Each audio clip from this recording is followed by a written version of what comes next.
you got to be able to give people hope. And as you were talking about, empathy to others. You can't give what you don't have. Welcome to the Christian Leader Made Simple podcast. I really hope this episode helps you learn and master the skills you need to grow your leadership effectiveness and enjoyment. Be sure to hit the subscribe button to get notified as soon as I post a new session so you don't miss a single episode. I'd also greatly appreciate any reviews, likes, and shares that you can give me. It just helps me extend my reach to more people. So leaders, I know just how frustrating it can feel when you're in the weeds of work or ministry and life is chaotic, you're struggling to feel effective, and you're just not enjoying leadership as much as you could be. And so to help you, after many years of leadership and executive coaching, I've developed a framework called the Christian Leader Blueprint that'll guide you to find clarity in your life and leadership. It'll help you gain a better rhythm of life. It'll help you see yourself more clearly, to leverage your strengths, and you'll produce more productive relationships. It's a step-by-step guide to leadership transformation. And I have that in two formats now. I have a free short guide that you can find on ryanfranklin.org, and I have a book, The Christian Leader Blueprint. And you can find that in any format, including an audiobook, wherever you buy your books. I have a few more things on my website that you may be interested in, so just head on over to ryanfranklin.org and check it all out. And now, let's get to our session. Today, we have a special guest on the podcast, Dr. Chad Flowers. Chad has served on the pastoral team of Emmanuel Pentecostal Church in Mesquite, Texas, since 2007. Holding a variety of positions such as youth pastor, assistant pastor, and for the last few years, senior pastor. Chad serves his community as a licensed professional counselor. He also has a PhD in leadership studies from Dallas Baptist University. He and his wife, Mindy, have 3 children, and I'm excited to have him here with us. So, Chad, welcome to the Christian Leader Made Simple podcast. Ryan, it's an honor to be on your podcast, and thank you so much for inviting me to join you today. Yeah, I appreciate you taking the time out to do it. I asked you to come on the podcast. You really have a unique blend of education and experience. You're a licensed counselor. You have a doctorate in leadership, and you're a pastor. And the second pillar of the Christian Leader Blueprint model is called See Yourself More Clearly, covers a variety of things related to the mind and emotions, things like clarity of mind and emotional intelligence, leadership derailers, things of that nature. And so with your amazing combination of expertise and experience, that's what I want to talk about today, if that's okay with you. We'll do our best. All right. Well, there is a lot of focus on the mind these days. It's sort of been a shift, I would say probably more so since COVID. But I really think that there's good reason for that as well. Even Scripture speaks to it often. 2 Timothy 1:7, for God hath not given us the spirit of fear, but of power and love and a sound mind. And so, Chad, why don't you start off by just maybe sharing a little bit about what clarity of mind means to you and maybe what it looks like when you don't have clarity? Would you be okay with starting with that? Sure. Well, and again, given a lot of thought in prepping for this, first of all, clarity of mind to me simply means just being able to think clearly and precisely. It's the ability to stay focused without distraction or confusion. And your verse of Scripture, 2 Timothy 1:7, where it mentions a sound mind, I like the modern English version, the MEV. It uses, in place of sound mind, self-control. Self-control. Having clarity of mind means having a sound mind, according to the King James Version, but also means being self-controlled or self-disciplined. And my Lord, we live in a world full of distractions. You have a smartphone. There's constant app notifications if you don't turn them off. There's constant needs for receiving, or making phone calls. There's the juggling of different seasons of life. We're talking about before we began this podcast, our families and then just all the different things we each do. It requires a lot of clarity of mind. And from a counseling perspective, if you're going to enjoy good physical, mental, or emotional and spiritual health, you've got to have good clarity of mind, much less just trying to be an effective leader. Yeah. Yeah, no doubt. So what is, what would you say that it sort of looks like when a person doesn't have that clarity? And let's just take your typical pastor who doesn't have any major whatever going on in his world or major emotional, mental issues. Just a typical pastor. What does it look like when they don't, take the time to really dive into clarity and have, they're just feeling a little bit fuzzy? Well, if I'm sitting across from somebody that's struggling with that, my question is, what are you being intentional about? And I'll probably come back to that a lot throughout this podcast. Who are you accountable to? I would start there because, when we're thinking in terms of, if you're lacking it, looking to achieve it, Proverbs 27:17 talks about iron sharpening iron. The last part of that verse says, so one person sharpens another. If you need to get focused, get around people that are focused. So I'm thinking and wondering if a person's lacking it, who are they running with? Who are they around? If you want to learn how to pray, you get around people that know how to pray. If I don't know what I need to do, but I know something needs to be changed, well, I'd talk to people that will give me constructive criticism. Well, and I would say that a lot of times when I see people with a lack of clarity, they actually are not running with people. They're withdrawn a lot of times. They're in their own head, and it just creates a fog within them. Like you said, being with people actually can bring a clarity that's pretty significant. Ryan, I can't think of any time in the past that I've needed to develop clarity of mind on something, get focused on something, learn how to do something, that I didn't do it on my own without help. Mm-hmm. Yeah. You gotta have others help you. Great point. So let's get a little more practical, and that's probably one practical piece, but what are some good practices or habits that you would recommend to somebody that wants to have a greater clarity of mind? I understand people is going to be a big, huge factor in that. Is there anything else? Well, obviously there's got to be a want to and a time for honest self-reflection. This is going to possibly lead into other, this could lead into several different directions, but thinking in terms of, are you, what's your daily habits like? What are your, is there a drive to want to learn? Are you sitting there satisfied thinking that you may not be that you think you know it all, but that is there a desire to learn? Is there, are you, I'll come back to this later, but are you curious? Are you seeing the need for change? If there's not a dissatisfaction with how life is, what's going to prompt someone to want to change and improve? So I would just add that as far as just practical sense, that beyond just who you rub shoulders with, just starting even maybe before that, a little bit of a self-evaluation. What, am I achieving everything I need to? Am I doing all that God's called me to do? Yeah. So, moving into the topic of emotional intelligence, obviously that is a big portion of clarity of mind. Big word. And a big evaluation of what's going on in my mind. There's a lot of factors to emotional intelligence, even beyond just me.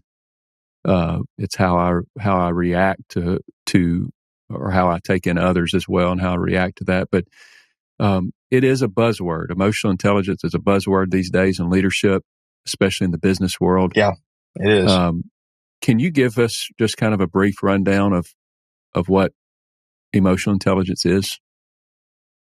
Sure. I will do my best because I don't claim to be an expert in it, but I've definitely had to learn more about it for my own journey.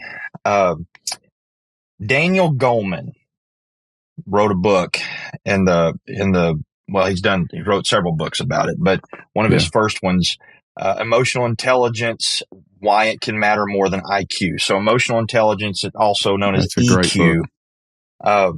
Knowing one's emotions. And it's interesting because throughout the book, while he does talk about it, it's difficult to nail down where he actually gives you like by a sentence, like, here is my definition. But, collectively from the book, you gather that he's talking about the sense of knowing one's emotions, managing emotions, motivation, obviously recognizing emotion in others, handling relationships. I do like that in the book, he calls it a meta ability, which, it's if IQ is what you know, EQ is how you use what you know. It's your self-awareness. And I like that he makes the point that it's a skill that can be developed over time, which thank God, because, Lord knows if you're in ministry, and you're doing any kind of work with people, you better have, a level of EQ and growing in order to, in order to be successful, I believe. Yeah. So there is a lot of variety of definitions on emotional intelligence. The way that I look at it, Chad, is it's understanding what's in me, and how I present that to others, and then understanding what's, sort of a social intelligence, understanding what's in going on in the person that I'm with, and how I respond to that person based on what they're going through. So it's absolutely, it's really dialing into what the emotion of the person, what's going on in the emotion of the person, and how they're responding to the people around them. Yeah, it's having empathy. It's not just self-awareness, but it's the ability to empathize. Yeah, dialing into what a person has experienced, for sure. So, if I want this in my life, I want emotional intelligence, I want to grow it. What's some easy steps maybe that I can begin to develop my emotional intelligence? Well, again, going back to the self-reflection, but specifically in terms of emotional intelligence, obviously grow that self-awareness of what's your natural outlook on life. Are you a natural optimist, or are you a natural pessimist? Because that's going to tell you what your strengths and we don't say weaknesses, we say growth areas. Okay. So what are your, which is a strength and which is a growth area? Are you an extrovert or an introvert? Introverts like people and love people just like extroverts. They just like them in smaller doses, but you don't always get to control when you're going to be around big groups or private, smaller settings. So you got to be able to compensate and know, I think two things that a leader needs to be able to give people. Therefore, going to your question of how they develop it, is you got to be able to give people hope. And as you were talking about, empathy to others. You can't give what you don't have. So if you have a naturally bent outlook that's negative, my wife tells me, Chad, you tend to expect the worst and hope for the best. But I tell her, yeah, but that way you're never disappointed. So, but I do realize as a counselor and as a pastor, when you're walking with people through a crisis, and I had to do this earlier this week, you've got to give people hope. Yeah. And people aren't stupid. If you're not genuine about it, they're not going to follow you. They're not going to receive it. So I've had to, through prayer, through a lot of self-evaluation, and self-reflection, and then with some life experience, I've had to develop an outlook that is hopeful. Only true victims have no choices. So I'm not a victim. If I have the power to choose, then I have the power to give hope. And then, from a spiritual aspect, if I have a daily walk with my Creator and Redeemer, I can have hope. And so I would say that's one thing as a leader. If you're wanting to develop it, start with what's your own personal outlook like?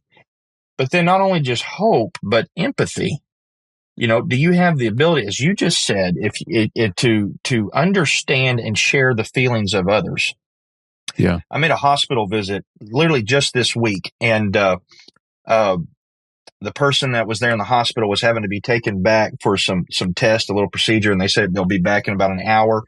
Well, this person had to be in the hospital with their spouse for the last 2 days, and just, looking at them and their body language, the look on their face, how they're, I wasn't going to just say, well, you know what, we'll be praying for you. Go. I'm going to go. I could tell this person needed, they mentioned, they said, well, you're one of the first ones to come in the last 2 days. I've not been able to see anybody from the church.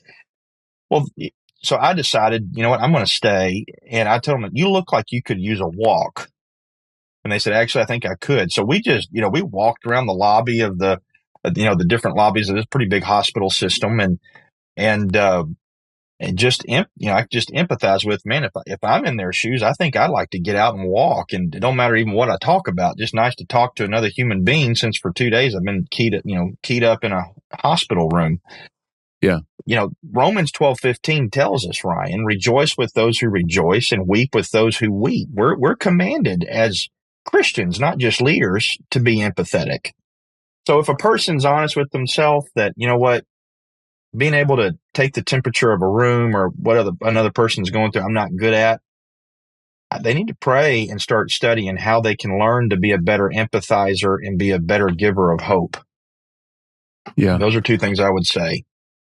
And that's a huge, empathy is a huge part of emotional intelligence for sure. And I think evaluating how we're approaching life and people, in reference to the hope that you're speaking of, it's critical that we understand, how we're bringing ourselves into that, like you, for instance, into that hospital room. And, sometimes on my group meetings and whatnot, I'll do an emotional intelligence check-in, and I'll just ask everybody, put in the chat on a Zoom call or whatever, put in the chat, what are you feeling and why are you feeling it? And it's just for everybody to kind of realize, how am I presenting myself? How am I walking into this room? Am I walking in with, hope or no hope, or am I walking in sad, or am I walking, am I walking in, energetic? What emotion am I feeling, and why am I feeling it? And I think us understanding that will help us be able to do what ultimately we need to do, and that's build more productive relationships with the empathy. Yeah, absolutely. You absolutely. made that person in the hospital, you made their day by just taking a walk and letting them vent to you a little bit, right? Yeah. You don't have to have all the answers. But you're willing to be a listening ear. Yeah. Job's friends did their best help to Job before they started talking. When they just sat with him in silence. It's when they started talking and trying to, they started trying to solve the problems and identify the problems, is when the real trouble began. Yeah. We don't have to have all the answers. How many days did they just sit with him and talk? I forget. It was a long time, but they just sat with him. And I'm telling you, even that, and this is sort of a rabbit trail, but containment is so powerful with people. Yep. We underestimate the power of containment, and that's what I mean. Just sitting with somebody, our presence with them, and even if they need to vent or voice things, that, and us just contain it and not respond in some negative way or frenzied way. That's a powerful thing. It's a very powerful thing when we're talking about emotional intelligence. Absolutely. So let's Chad, let's sort of pivot a little bit to emotional health. And I told you we were going to hit a bunch of variety of things Yeah. today related to clarity of mind. But you're a counselor, and just curious, what are some challenges that you see people facing today with their emotional health in your work? I know you work with a lot of pastors. What's some challenges that you see people facing today? If I could sum it up in one sentence, I'd say most people feel stuck. They feel stuck. Yeah. They lack a clarity of mind due to, maybe it's a situation that they're directly responsible for, they brought on themselves, or maybe it's a situation that's genuinely beyond their control. And either way, they may lack the boundaries to have in place that allow them to heal or grow. And again, it goes back to that, they're feeling both helpless and hopeless. Mm-hmm. And, there's a lack of emotional health, they have with, people, or I should say that people who lack emotional health, a common thing I see is there's a lack of patience. They seem to have short fuses. You talked initially about clarity of mind. They're not good at staying focused and they're not good relationally. Mm-hmm. In short, they don't possess the fruit of the Spirit, that Paul talks about. They're lacking that fruit. Yeah, but I think it goes back to they're stuck because they feel helpless and hopeless. And so that being said, again, if you're going to practice emotional intelligence and help people build emotional health, you got to give them hope. So you got to possess a genuine outlook that, hey, this is not the end. I don't have all the answers, but I'm going to, quote unquote, hold your hand or take you by the shoulder, and we're going to walk through this forest together. Counseling is not advice giving. We're more of we're a guide, but we don't just sit and tell people what to do. We explore together, and we seek the answer out together. Mm-hmm. And so when you're talking about your question was about how to overcome those challenges, it starts with just helping people build a support system and build a hope that they can overcome. Now, I may feel like I know in my head the 3 steps they need to do to get past this, but that doesn't mean it'll work for them. It's not guaranteed. Or even if I tell them, they're not guaranteed to do it. So the first thing is that, give them a support system and give hope that you can overcome. Yeah. In your mind, what would a good support system look like for a let's just stick with the pastor. What would a good support system look like? Well, start with peers, and you go to, I think one of our original questions we were talking about, I want to, who does someone run with? Are you, Mm-hmm. are you iron sharpens iron? Who are your friends?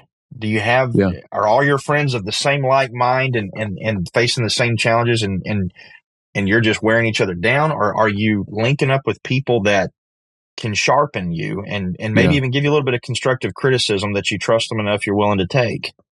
I'm glad that you mentioned peers again, because, a lot of times people think, well, I just need a mentor in my life, or I need a pastor in my life, which is good. I recommend everybody having a pastor and a mentor in their life.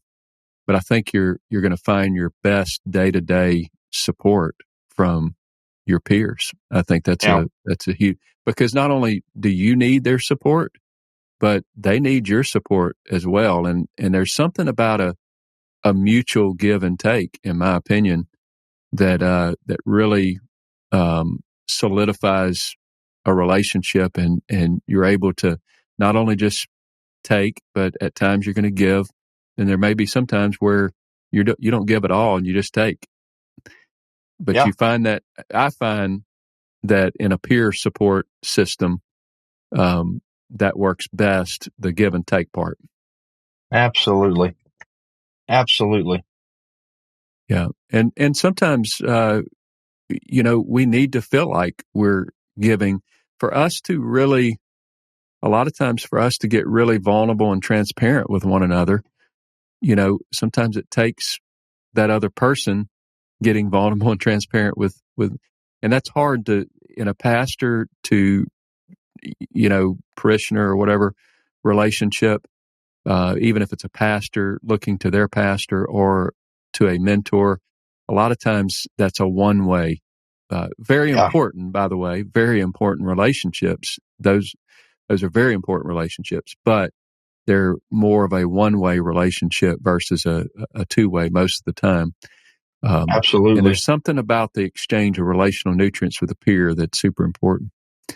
So, absolutely. Anything else that a person that is finds theirself in that stuck place that you talked about, or lack of fruit, boundaries, patience, anything else that would be good? I would say, okay, so, the overall is, okay, give somebody hope.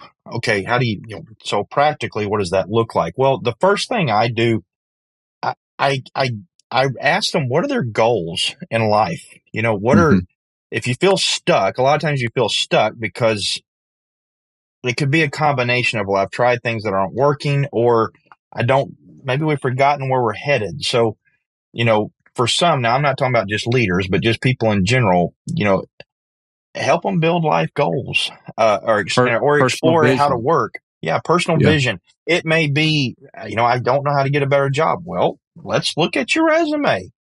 How are you applying for jobs?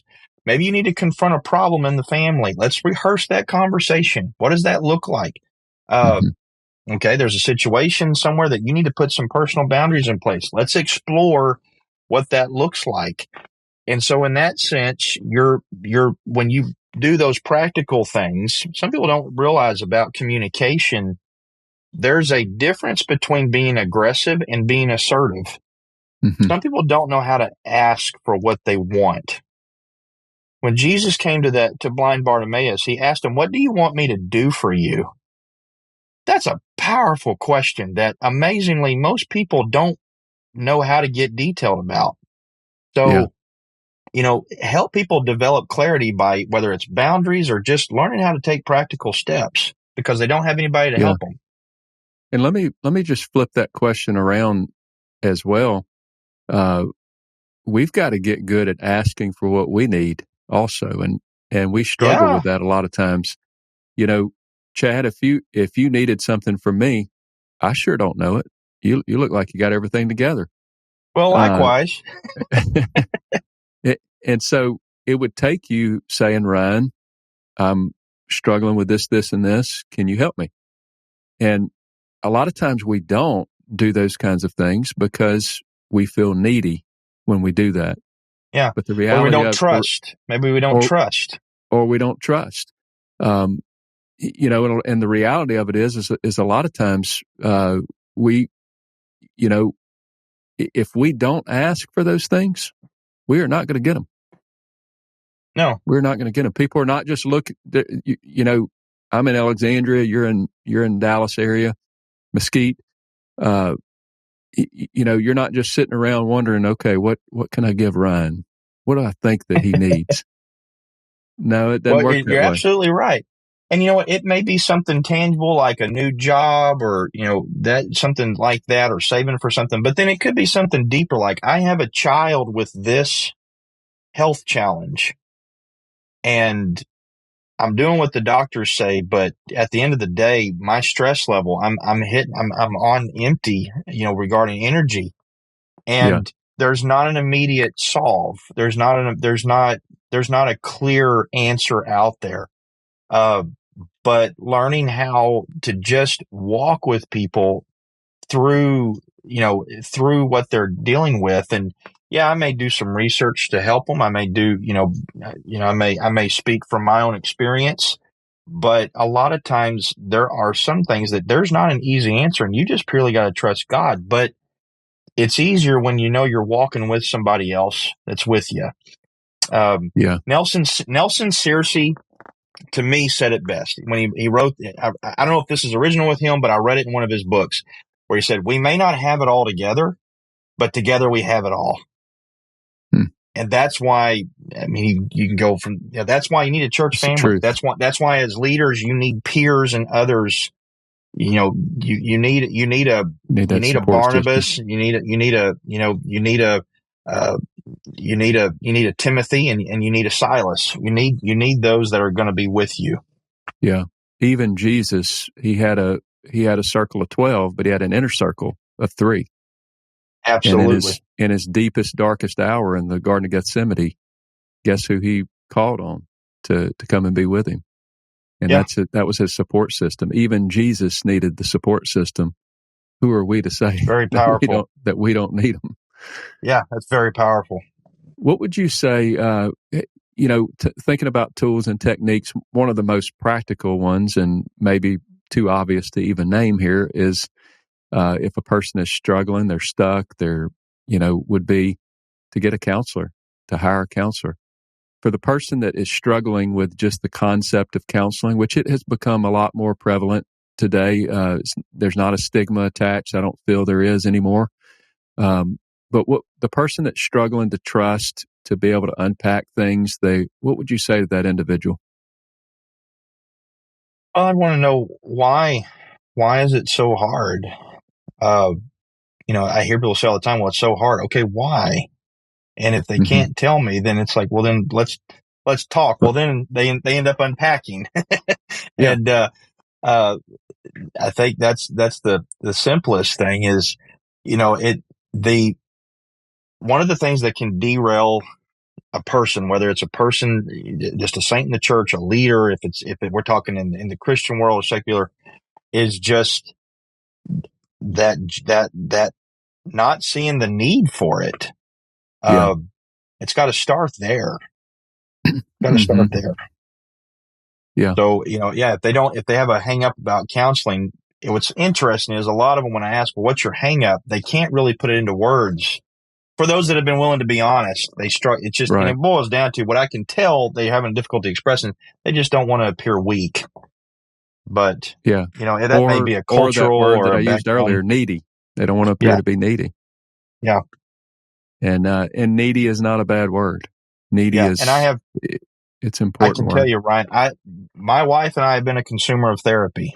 We have, we did premarital counseling. We've done some marriage counseling in our past. We've done, I'll tell you, children. I have 3 amazing children. I have a 15-year-old daughter named Jaden, a 12-year-old daughter named Kira, and a hurricane in the flesh, 9-year-old son named Chandler. And my wife and I, we've probably read more parenting books, and we have gone to counseling for our son Chandler. Now, he is a perfectly healthy boy, but I can say that after several rounds of testing and ARD meetings at public school and everything else, we have to tell, the counselor told us this, and my wife and I remind ourselves, God saw fit to give us him to raise. And, but I have no problem. I can scream it from the mountaintops. I've done counseling, and if I've done it, I think anybody, I think everybody should. Yeah, I agree with you. I think everybody should. Part of my life team or part of my support system is I have a counselor on hand, and I routinely meet with him, occasionally meet with him just to maintain that relationship. In fact, I need to schedule an appointment with him. But when I'm in great need and need to unpack something that I feel like is more than just a peer, that I need a professional involved, then I'll call him, make an appointment, and unpack it. And he's always, he brings a different level of skill to the table that can get me unstuck a lot of times and move some of those things, maybe the lack of boundaries or lack of patience, like you had mentioned, or maybe I'm feeling hopeless in a situation, or whatever the case may be. A lot of times he's got a perspective that can help me, and it just helps me move past those things quicker. Absolutely. My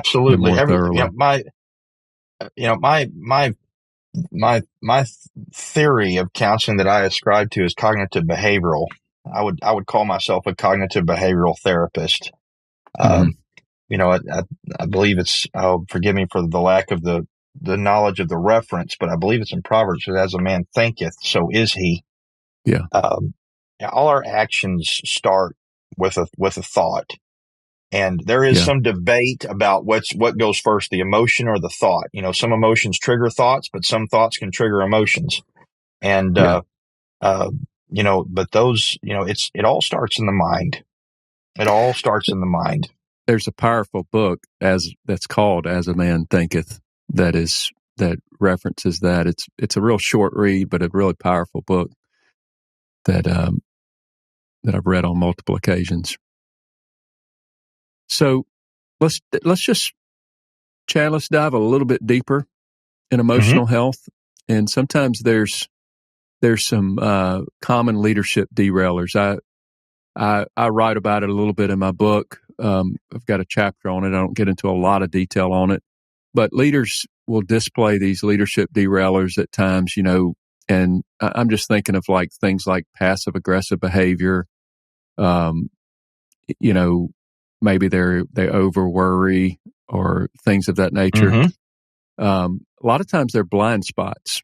People Absolutely. don't actually don't even notice that maybe they're being passive aggressive.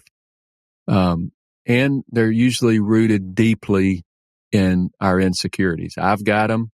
I know that you have them because we all have them. We all do. What are some other common derailers that you would see in leadership that maybe you could talk about a little bit? Well, this may seem broad and simple, but the largest one that I see a lot of, at least that I perceive in how somebody acts, is a lack of self-awareness. Maybe they lack realizing that they're passive aggressive and how they the blind spots. Yes. Just not realizing how they interact in their relationships with their superiors and peers and subordinates. Some people are just not good followers. Yeah. Sometimes they lead to try to compensate for an insecurity. The second one is that maybe they're aware, but they refuse to change. Yeah, go ahead. I was going to say before you move to the second one, that's really where that emotional intelligence comes into play, right? Oh, absolutely. That's where understanding our emotions and what's going on in us, and how that's interacting with others, how that's presenting to others, that social intelligence even. So working on our emotional intelligence actually will help a lot in a lot of ways in what you're talking about. If a person if their outlook is negative and they can't give hope, or if they don't know how to empathize with others, they're going to get derailed a lot, for sure, especially in ministry. Yeah. Go to your number 2, and I may have messed you up there if you can remember what you were going to say. No, you're good. The other thing is that I know is because I've had this talk, and this is where in counseling a lot is, and with leaders, it's not that they're not aware always. Some I wonder they're aware, but either they don't know how to change, or they don't, even if they're made aware, but they refuse to change because maybe they have experiences that now they're cynical for some reason.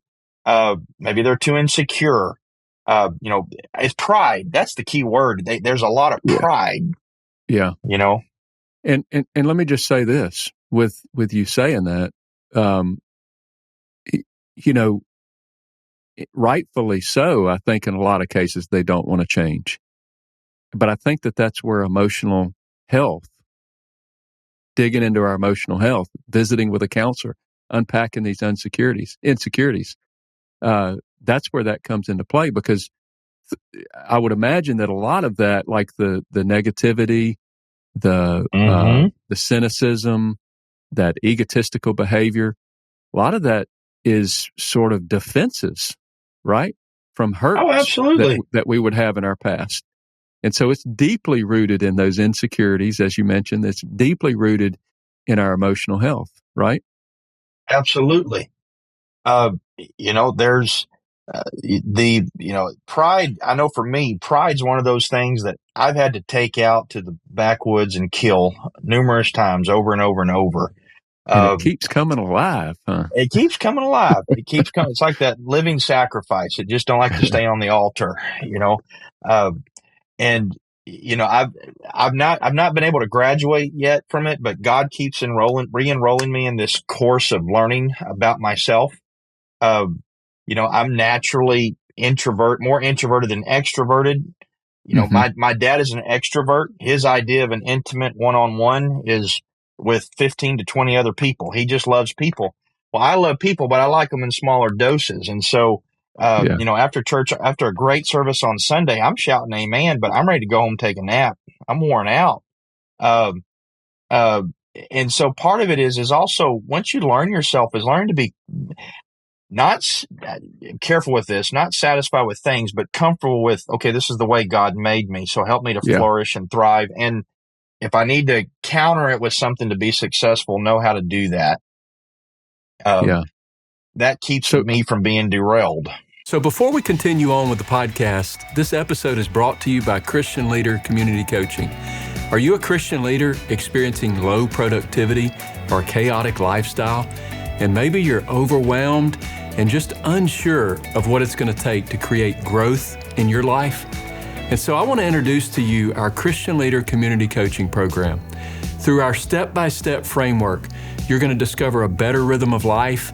You'll see yourself more clearly, leverage your strengths, and build more productive relationships.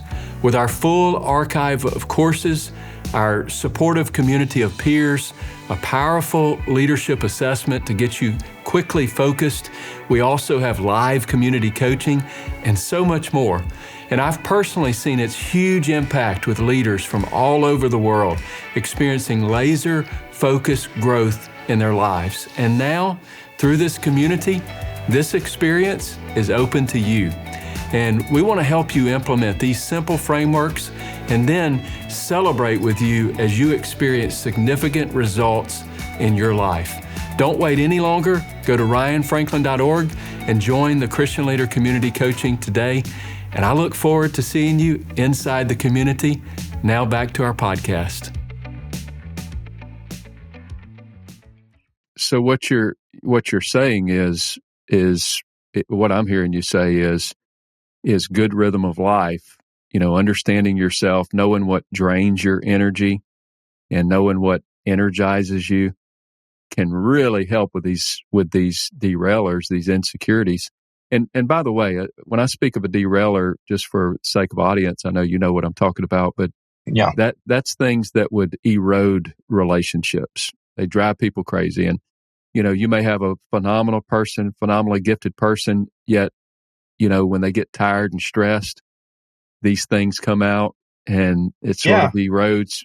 One little instance is not going to destroy your relationship, but over time, over months and years of having to deal with passive aggressive behavior or cynicism or egotistical behavior, you know, it can erode the relationships around you. And completely. And so knowing that you're introverted, knowing that you need to go re-energize at times can help. Absolutely. And it goes back to the whole thing with goals. You know, what's your goal? If I'm leading the church somewhere, you know, first and foremost, and this is I get this from my dad because I took over this. My dad pastored this church for 40 years before I did. So he was pastoring before I was born. And because we're now almost 4 years into the transition. So, you know, but one of the things he said, and this helps me kill my pride when I'm having to deal with the confrontation as a pastor. What is my agenda? My agenda is to see people saved. So if I get above the logjam of, well, I don't like how you handled this situation, or you're upset because you don't like how I handled it, what's the long-term goal? And if it's you know, we're doing daughter works, we're doing things. Well, you know what? It's a blessing, but it's not always easy. And so when you're working with other leaders and and especially if some of them are subordinate to you and you've got to deal with corrections on a staff or something, you know, but if I know my ultimate goal is I want the church to be successful. So, you know, if the issue is my pride, I can kill my pride because the ultimate goal is the success of something, and that's what I can rejoice in. Yeah. That's what helps keep me from being derailed. And, sometimes it's just telling myself, Chad, someone out there knows better how to do this than you do. Yeah. That helps me a lot. Keep me from thinking I've arrived. Absolutely. Absolutely. So, again, I think we've covered this, but just in case there's something else there, how can leaders address those insecurities, to avoid them impacting?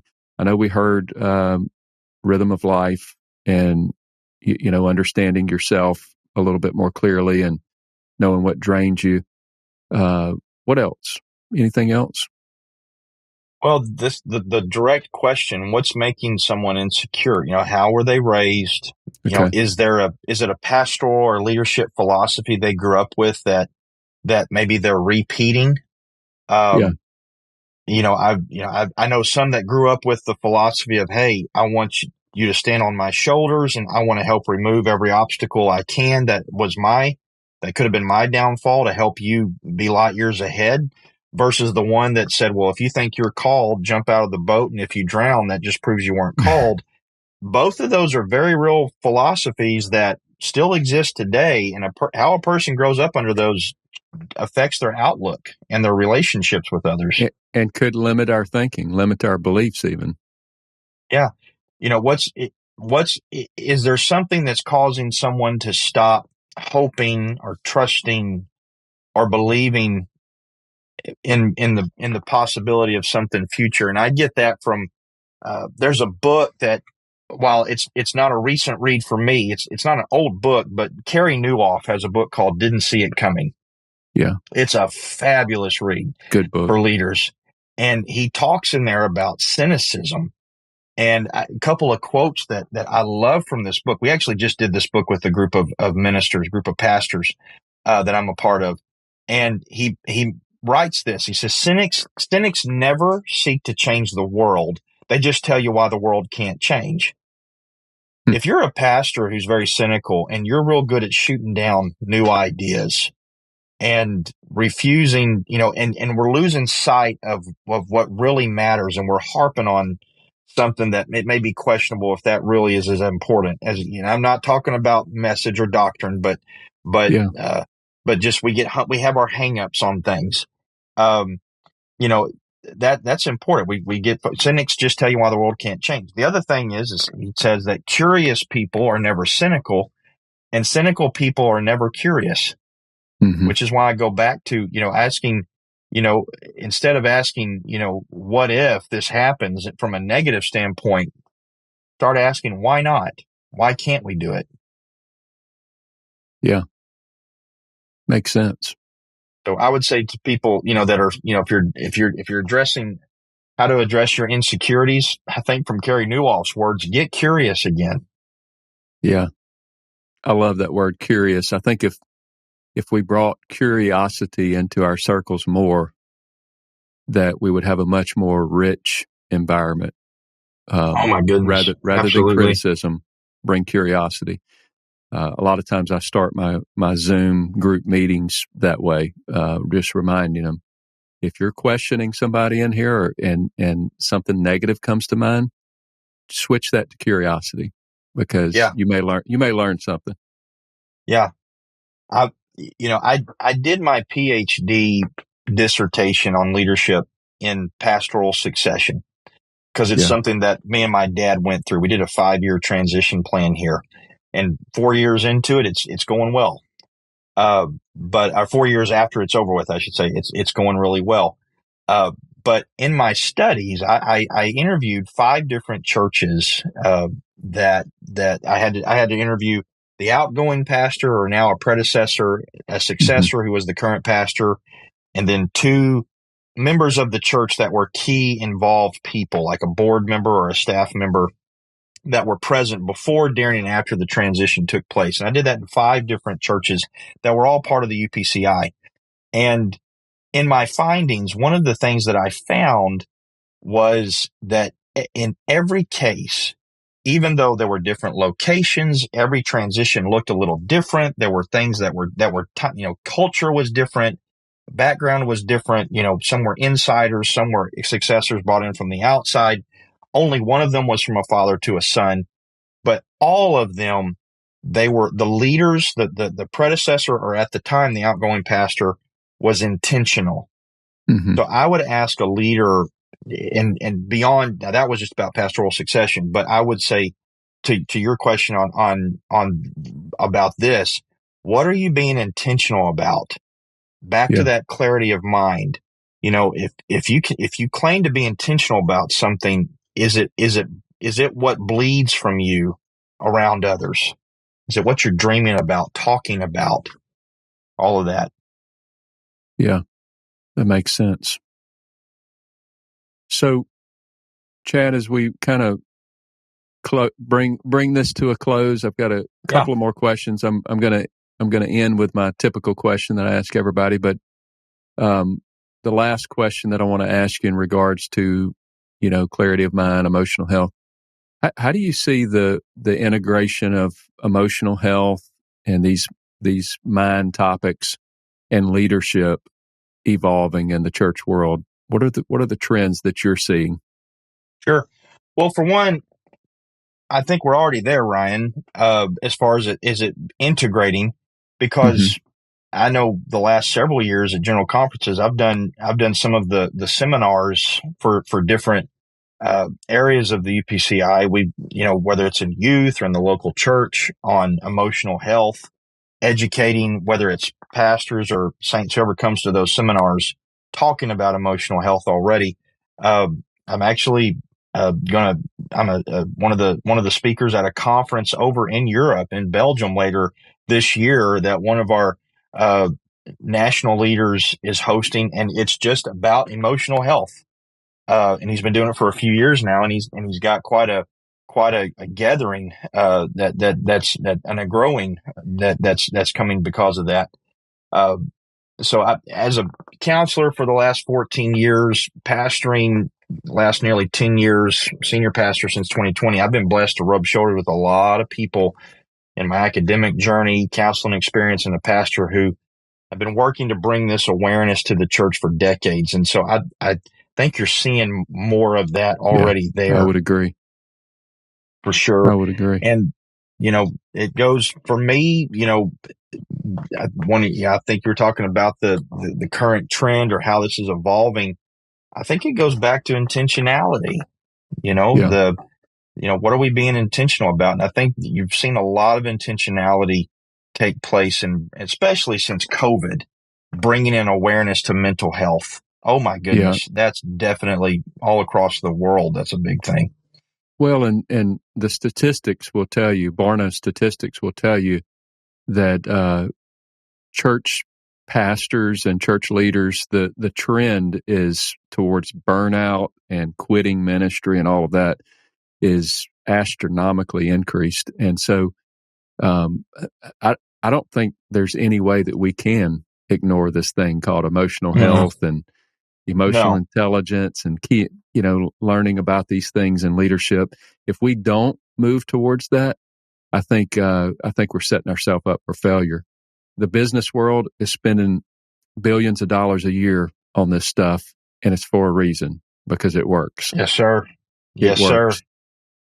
And why not in the church as well? Why not as we're pursuing to grow ministries and churches and different things? We absolutely need this. Yes, sir. I totally concur. So, just as a wrap-up question, it can be related to this topic, can be anything you want. What's one thing that you wish you could tell your younger self? Two things. Don't be afraid to ask for help, which we've kind of said that already a little bit. Yeah. That's a big one. And I know me, I can be a perfectionist if I'm not careful. So, don't be, have fun along the way. Life is short. You're hitting me between the eyes right there. Yeah, I'm very goal oriented. I want all my ducks in a row. I want everything to just be, if things are out of order, and sometimes God gives us the gift of chaos for a reason. So you know what? Yeah. It's all right. Ask for help and have fun.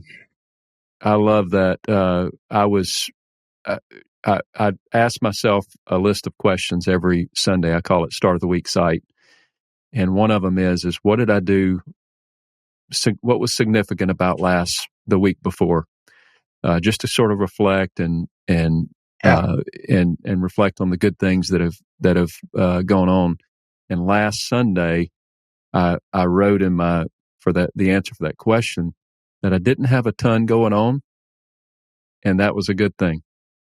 And I was able to sort of slow down and just kind of enjoy the week. But I've got to absolutely just being transparent. I've got to talk myself into that. I've got to make sure that I am slowing down, that I am enjoying the moment. So you're speaking my language there for sure. Well, Dr. Very Flowers, good. this has been a tremendous conversation. Thank you so much for giving me and our audience your time today. And if people want to connect with you in some way, can they find you online and social media or yeah, or just what? look my name up, Chad Flowers, on Facebook or Instagram. You can email me at chadflow@gmail.com. Those are probably the best ways to get a hold of me, and anything I can do to help. It's an honor, Ryan, to be with you and your audience today. Thank you for the invite again. Awesome. Well, thank you so much. And I'll put those links in the show notes for him. Thank you again. So this concludes our show today. My name is Ryan Franklin. Thank you so much for joining us on the Christian Leader Made Simple podcast.